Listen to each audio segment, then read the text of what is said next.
Buenos días, hoy día es diciembre 10 y bueno, ya estamos cerrando la cosa. Este, eh, Básicamente, sobre el capítulo 3 está todo listo. Hay un tema que no pudimos tratar, es al final del semestre. eh, si es que hubiera tiempo, pues lo vamos a mencionar. Realmente no nos rompe la continuidad, pero es una serie de características de la matriz, lo que se llama la matriz modal, que es el armar la matriz teniendo como columnas los modos de vibración. Entonces hay unas características súper interesantes que tiene esa matriz y que tienen cierta aplicación. Pero en cualquier caso, eh,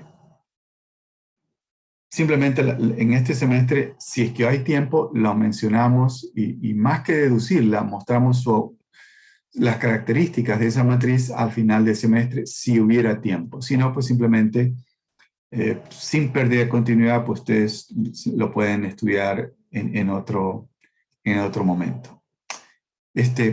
Entonces, gente, les pregunto, ¿hay alguna pregunta respecto de el trabajo que está asignado? ¿Alguna pregunta, por favor? Doctor, no hay un máximo de hojas, ¿verdad? Ah, o sea, siempre, lo que pasa es, póngase en los zapatos de Andreina. Andreina, ¿qué dice usted respecto al máximo número de hojas? Que siempre se puede resumir el trabajo, no es necesario hacer muchas hojas. Unas 4 está bien. Es que si hace más, toca leer más. Sí, exacto. Entonces, póngase en nuestro, no solamente en de Andreina, también en el mío. Es decir, eh, entonces, seamos eficientes en la explicación que tenemos que dar. Entonces, simplemente, eso.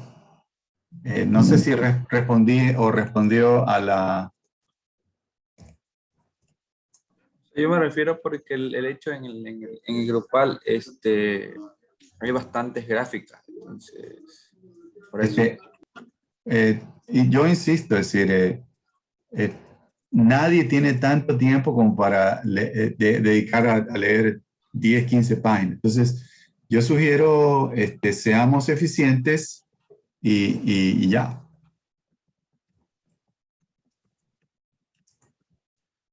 ¿Ok? Listo, doctor. Sí, doctor, gracias. No hay cuidado. ¿Alguien más tiene alguna otra inquietud, por favor? Doctor, una pregunta. Sí, por favor, dígame. Eh, en la anterior clase vimos una gráfica de respuesta forzada U1 versus la frecuencia, donde ¿Ya? se graficaba la respuesta real, la imaginaria y luego el módulo. Sí. Ya, esa gráfica también debemos ponerla. ¿Qué cree usted? Yo pienso que sí, o sea, sería bueno ver el Claro, claro, comportamiento porque, del... o sea, recuerde usted cuál es el lío, ¿no? Es decir, la parte real, la parte imaginaria nos permiten ver en cierta forma la amplitud, pero también está incluida la fase. En cambio, si usted tiene la amplitud, realmente ese es el máximo valor. Entonces, siempre es bueno tener idea de eso. Ahora, si usted quiere hacer el cálculo que les estoy pidiendo de la amplitud del torque vibratorio, ¿sí? Entonces, allí sí necesita considerar la parte real e imaginaria por separado, ¿ok? Entonces, la respuesta es ambas son importantes. Ya, y, o sea, pero debemos hacer pero en este caso para los 7 discos. Ah, yo diría que, Ese a sería, ver, ese sería mi, claro, porque serían 7 gráficas esas y son, sí, sí, es decir, mucho, es ujú, mucho. exacto. Ah, ok, hagamos lo siguiente, grafiquemos sobre todo en el del último, porque en un sistema propulsor, probablemente el último está asociado con Eh, no, no, no, no. Es posible que ustedes puedan identificar creo que es el tercero o cuarto. Déjenme ver si yo puedo ver aquí. Porque hay uno como que dice que podría representar, llamémoslo así, el, la, el volante. Eso lo vamos a estudiar hoy día. La 5. No, concéntrense en el quinto, que es el volante. ¿Me explico? Sí, sí, doctor, en el Ok, U5. exacto. Y si alguien tiene tiempo, grafique el séptimo, que es el del propulsor.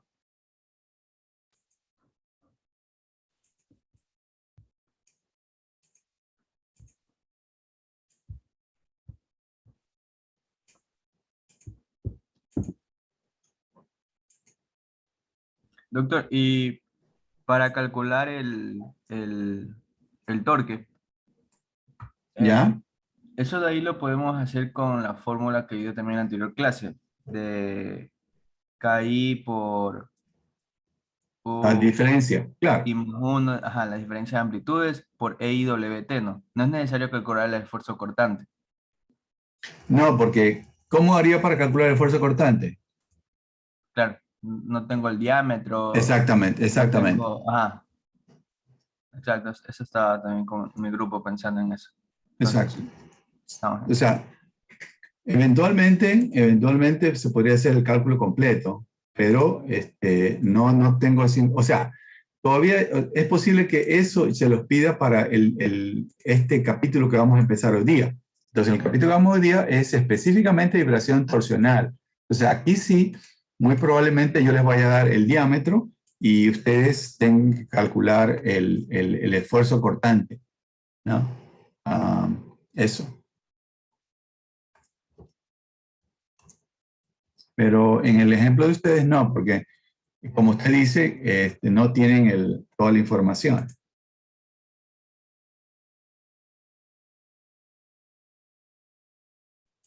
Claro, creo que sería solo eso. Ok. Gracias. Ok, ¿alguien más, por favor? ¿Alguien otra pregunta?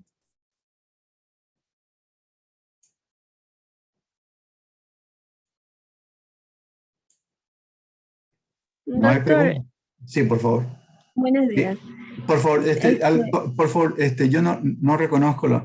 ¿Sabes qué? Todo el mundo prenda las cámaras, por favor, cosa que en esta interacción yo puedo conocerlos un poquito, por favor.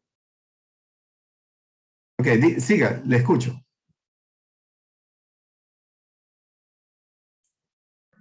Ya, doctor, buenos días. Lo que le quería preguntar era que, o sea, en nuestro caso, nosotros la gráfica de amplitud de respuesta sí la hicimos para todos los discos. O Ok. sea, pero claro, se ve un poquito como, no fea la gráfica, pero como mezclada, porque hay muchos discos.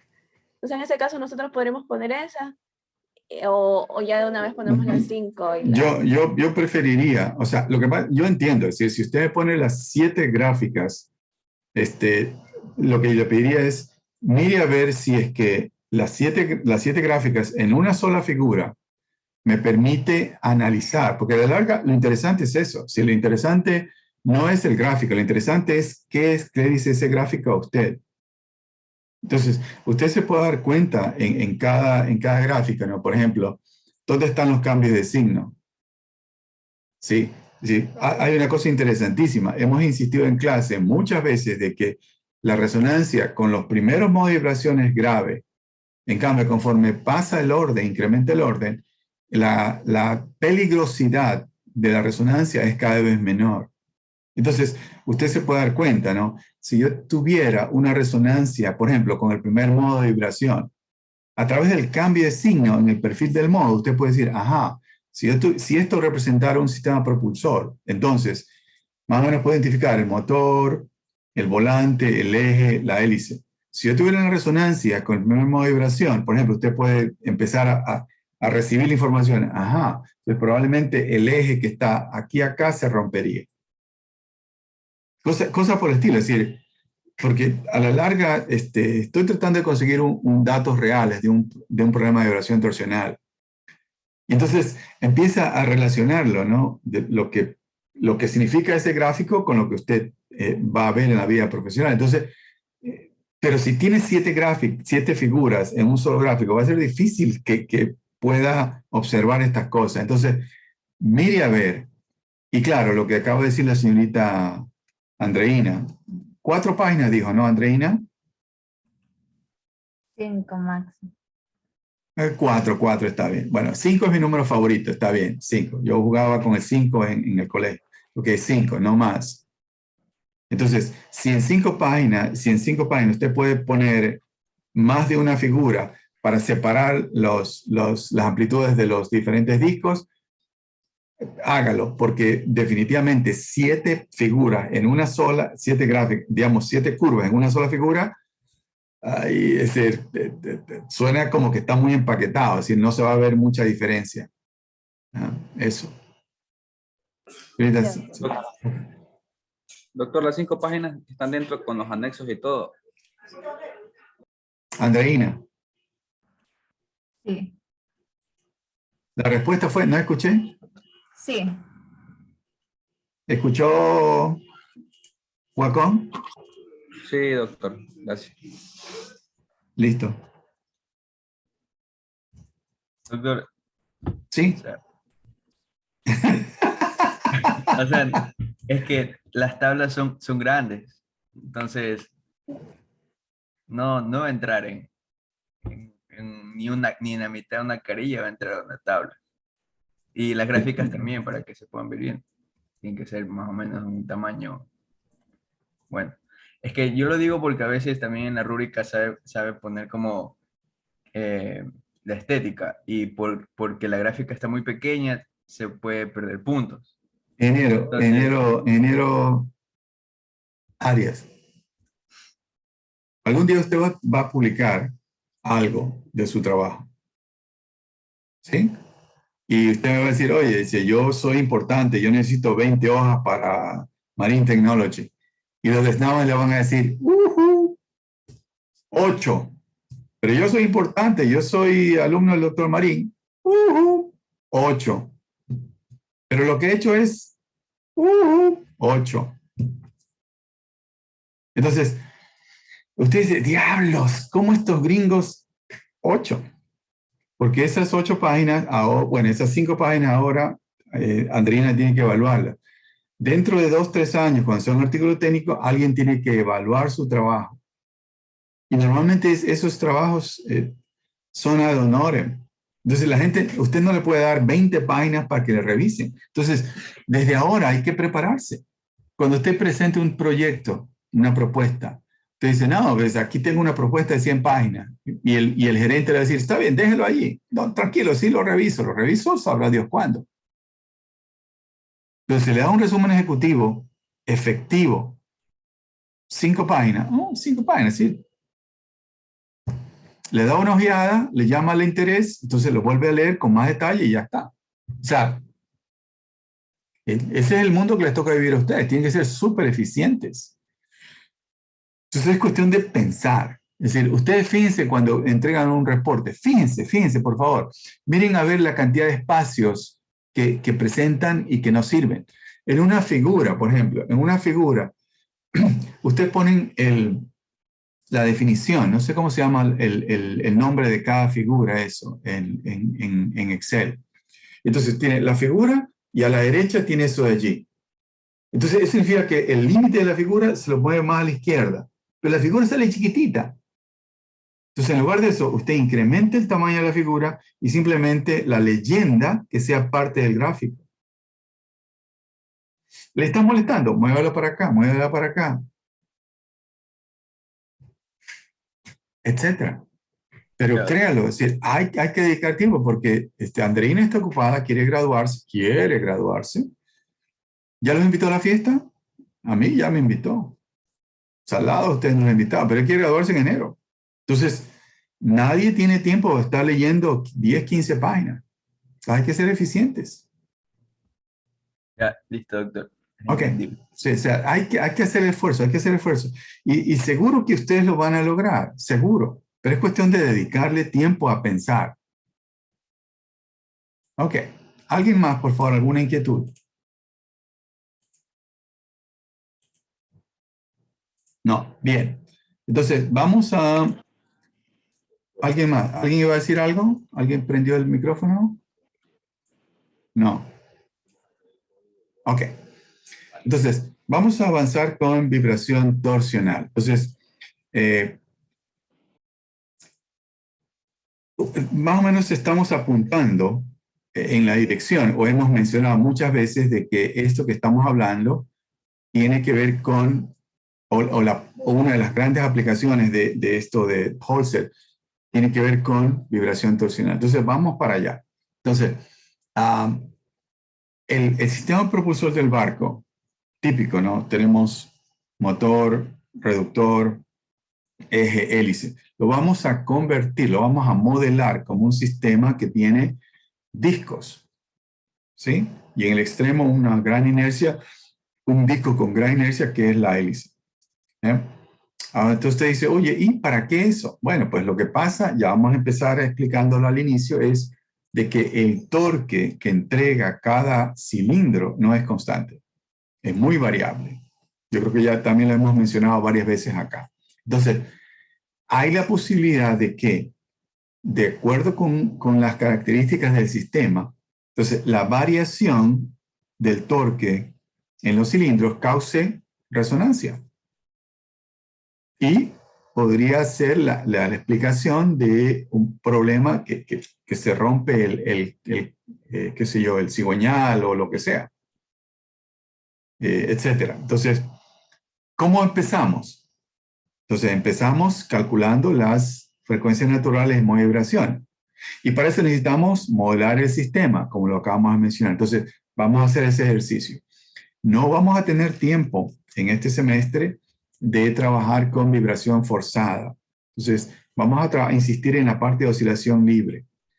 Y al final de este capítulo, también vamos a incluir un subcapítulo que hable sobre las resonancias, lo que llamamos resonancias torsionales. Entonces, ¿sí pueden ver mi pantalla, Andreina?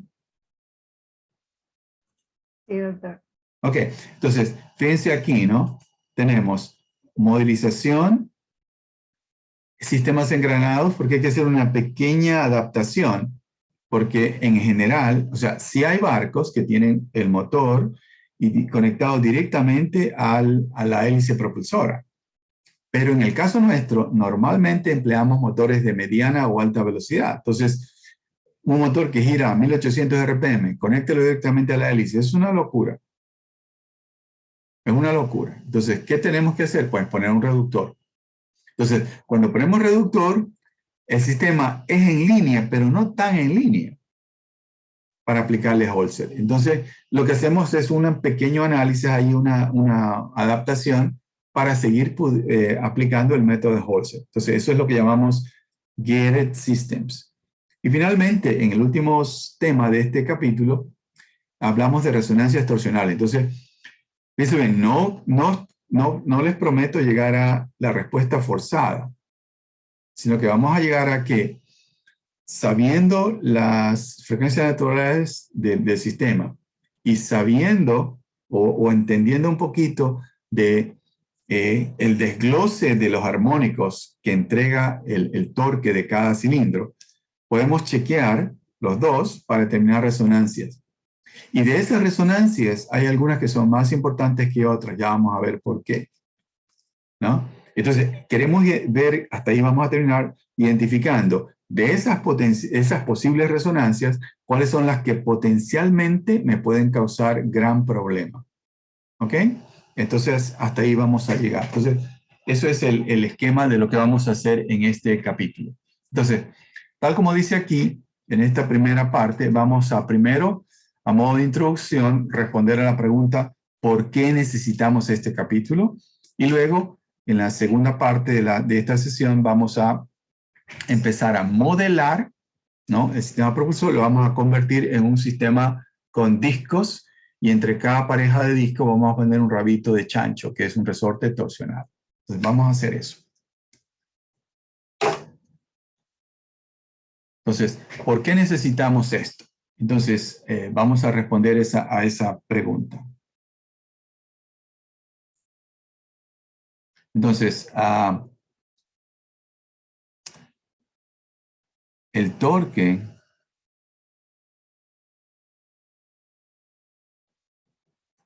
que entrega cada cilindro de un motor. Bueno, nosotros hablamos de motores diésel principalmente, pero es parecido a lo que sucede en un motor a gasolina, ¿sí? No es constante. No es constante. Entonces, yo acá voy a graficar con mucha frecuencia el cilindro conectado a través de la biela con a la manivela del cigüeñal. Entonces, fíjense bien, ¿no? Yo tengo el cilindro, una cosa así.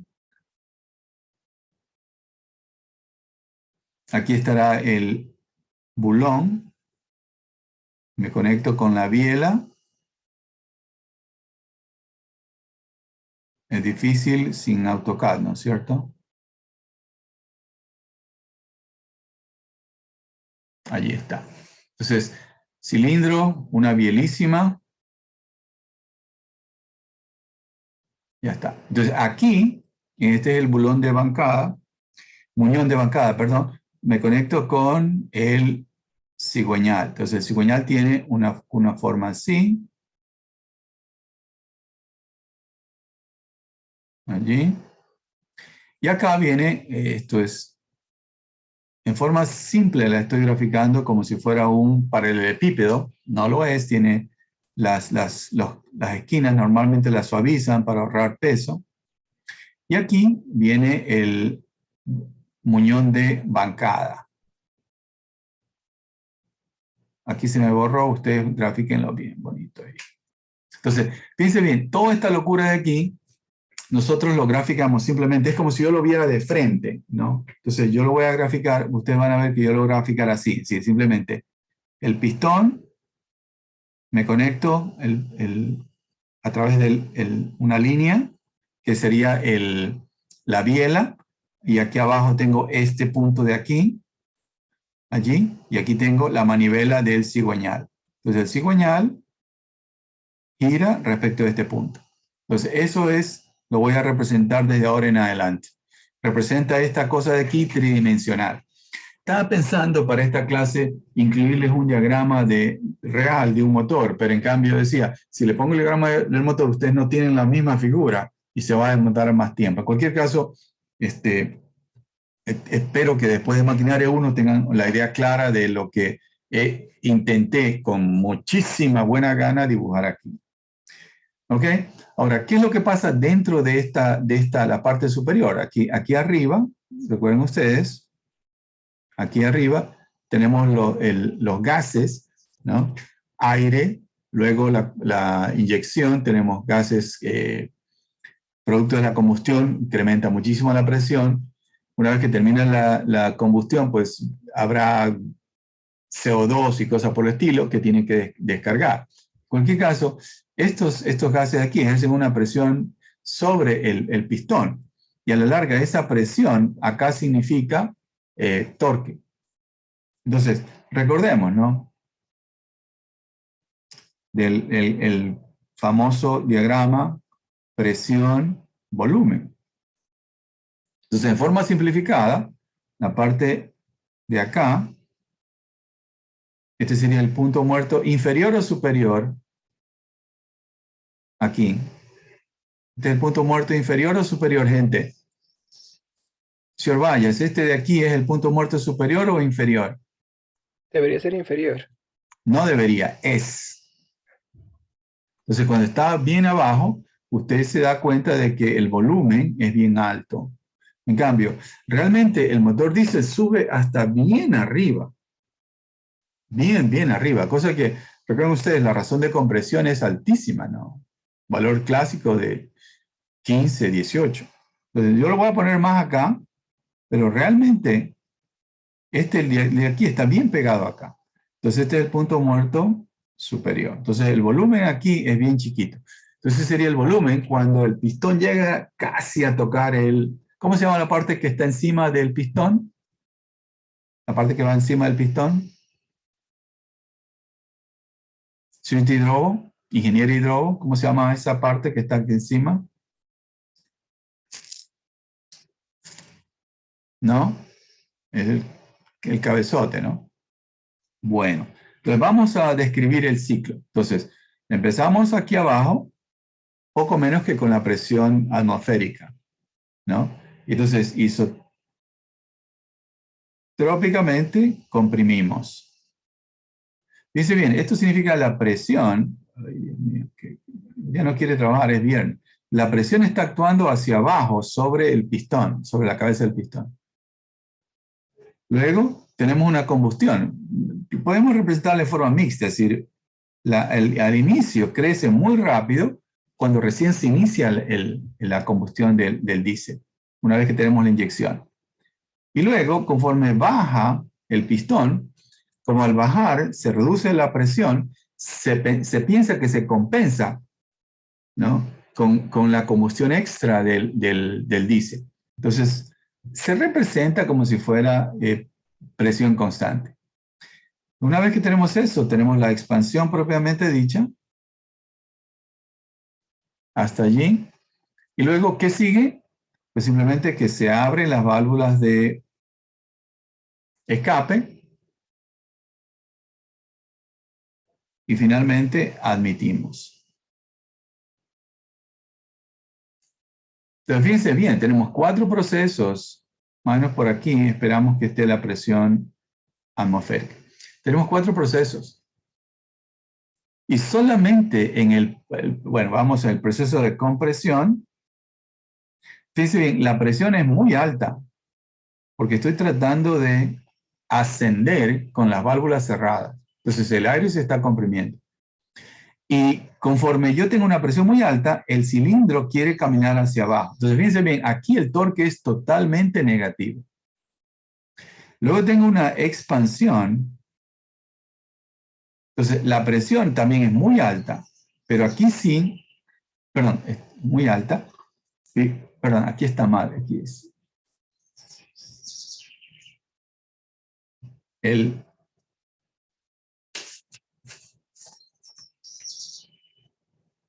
Aquí, el pistón está subiendo. Entonces, el pistón sube y la presión se opone, porque la presión apunta siempre hacia abajo. Aquí, en cambio, sí, los dos apuntan en la misma dirección. Es decir, el pistón baja y la presión arriba es muy alta, lo empuja en la misma dirección. Luego tenemos la descarga. Entonces, la presión es relativamente baja y el pistón está subiendo. Entonces, aquí no hay mucho lío. Y en la admisión, la presión no es muy alta y el pistón está descendiendo. Entonces, fíjense bien, básicamente aquí, en la expansión, es el único momento en que tengo torque positivo. En los otros 3, o es muy negativo o es medio. Y después de eso, se repite. Entonces, si nosotros graficamos esto, más o menos, es algo que también ya hemos mencionado aquí algunas veces. Entonces, como resultado, entonces si yo grafico el torque debido a los gases versus tiempo, entonces, fíjense bien, ¿no? Yo tengo un torque muy negativo en la compresión. Luego tengo un torque muy positivo y luego tengo una cosa media rara y finalmente otra vez se repite. Entonces, de aquí a acá es un ciclo. Entonces, este de aquí es la expansión, esto de aquí es la compresión. Entonces, ese es el sistema que está moviendo la hélice. Entonces, normalmente usted dice, oye, pero yo tengo un torque que me da el motor. Sí, el torque es el torque promedio, que probablemente lo vamos a tener por aquí. Entonces, ese es el valor promedio. Entonces ese torque por RPM me da la potencia que me entrega el motor. Ya está. Entonces, en resistencia a propulsión, claro, ustedes consideran esta característica, porque esa es la que tiene que mover la hélice. En el caso nuestro, el problema es que yo me doy cuenta de que esto tiene una variación. Entonces, ¿qué es lo que vamos a hacer? Lo que vamos a hacer es esto que estamos viendo aquí, ¿sí? Es una función feísima. Entonces, lo que podemos hacer es lo que hablamos en el capítulo 1. Lo podemos descomponer utilizando una serie de Fourier. Y entonces, una vez que tenemos eso, entonces vamos a decir, ok, ya no tengo esta función fea, lo que tengo es un valor medio, que ya lo utilizamos en resistencia de propulsión, aquí esto es vibraciones, me interesa la variación, más una serie de componentes. Entonces, cada uno de estos componentes armónicos tiene una cierta frecuencia que es un múltiplo entero de la frecuencia fundamental. Pero cada uno de estos armónicos me podría causar resonancia. Ese es nuestro problema. Entonces, podemos considerar aplicando serie de Fourier que esta función periódica, sí, porque después de esto, esa variación se repite, es un ciclo. La representemos con suma de armónicos.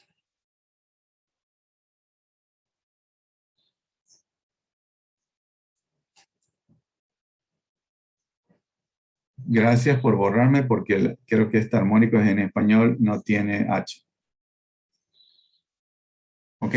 Entonces, esto de aquí lo podemos pensar. O sea, ya no es eso, sino que es la suma de A1 coseno de omega 1t más un desfase, más A2 coseno omega 2t por un desfase, etc. Y lo que hemos aprendido es que cada uno de estos armónicos me puede causar una resonancia. Y podemos tener resonancias con estos armónicos. Ese es nuestro problema. ¿Ok? Entonces, ¿qué es lo que vamos a hacer en este capítulo? Vamos a coger el sistema propulsor, lo vamos a representar como un grupo de discos en línea, porque ni la hélice tiene un ejecito o un resorte que está fijo en su extremo, ni el motor en el otro lado tampoco, porque todo está rotando continuamente. Entonces es un sistema en línea. Entonces, el sistema en línea le puedo aplicar Holzer. Entonces lo que vamos a hacer es representar el sistema propulsor como un sistema de discos en línea. Una vez que lo tengamos ahí, ¡pum! De nuestro capítulo anterior ya sabemos cómo calcular frecuencias naturales. Se lo aplicamos y ya. ¿Ok? Entonces, eso es lo que queremos hacer en este capítulo. Vamos a hacer un receso. Entonces, cuando regresemos, entonces vamos a atacar el problema de modelización. Entonces, vamos a coger un cilindro. Macho, no el cilindro, sino el pistón. La combinación de pistón, biela, manivela, la parte del cigüeñal, y lo vamos a convertir en un disco equivalente, es decir, que tenga la misma inercia. Ese es el primer paso. Entonces, eso, en 5 minutos. Andreina, ¿sí les hizo llegar la figura esa, el documento? Sí, doctor. Ok, listo. Gracias. Entonces, por favor, ¿dónde lo puso? ¿En correo electrónico o en el CIR web?